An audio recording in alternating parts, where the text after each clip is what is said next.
સ્થાનિક સ્વરાજ્યની ચૂંટણી અંતર્ગત સૂત્રાપાડા તાલુકાના યાત્રાધામ મુકામે કારડિયા રાજપૂત ધર્મશાળા ખાતે સૂત્રાપાડા તાલુકાની જિલ્લા પંચાયત બેઠક અને તાલુકા પંચાયત બેઠકની અંગેની મિટિંગ યોજાઈ હતી।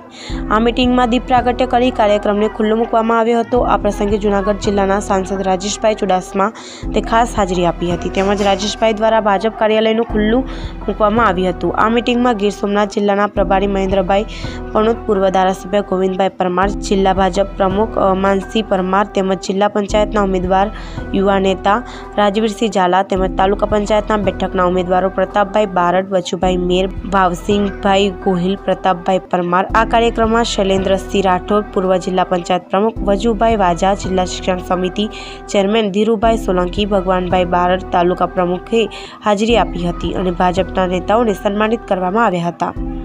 Arvind Sodha, RYS news, Gir Somnath.